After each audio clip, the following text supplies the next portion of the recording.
Good day, everyone. I am Archer Claros, and for now, we are going to talk about roleplay and simulation.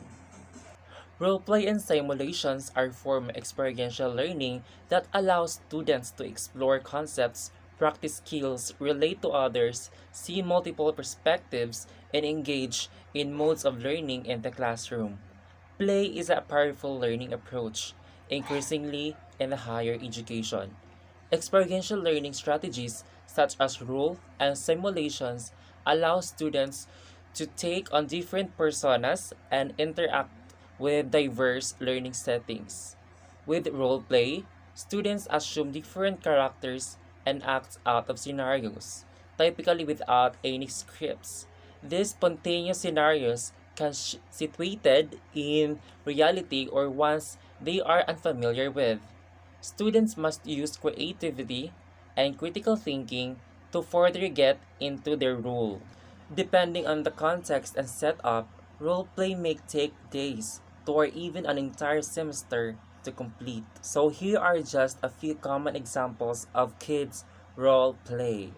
Pushing a doll in a pram, pretending to be a superhero, going shopping and paying for items, having an adult conversation on a toy phone.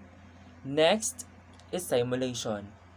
A simulation is a form of role play, but more structured. In simulations, scenarios are much more complex and more situated in real life. Also, students may assume other characters or play themselves. They might be more formal game rules to follow and fewer decisions to make.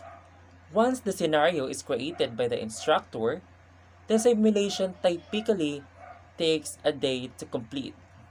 Example of simulation. During the pre-task, teachers ask questions related to the situation to achieve students about the situation.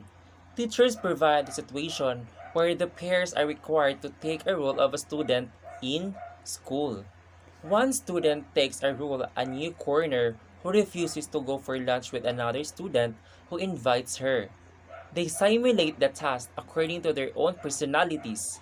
One student is shy and one student is easygoing.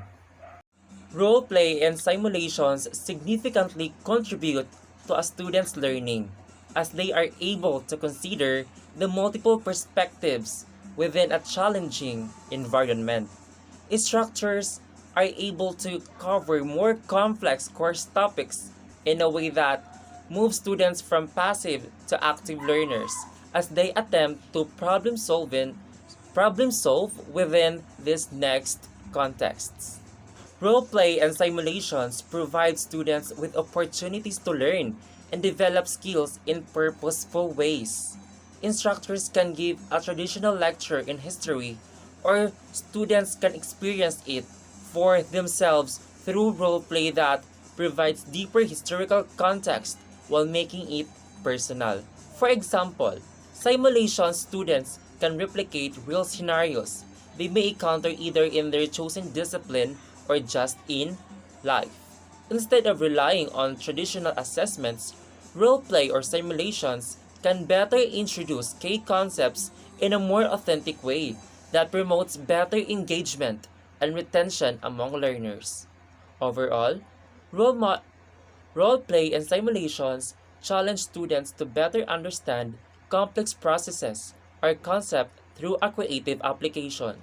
So what are the implications for teaching and learning the role plays and simulations? So the first one is facilitate success.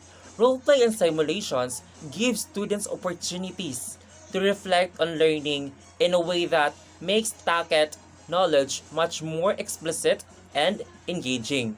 What could be perceived as complex or ambiguous concepts can become much more real ones.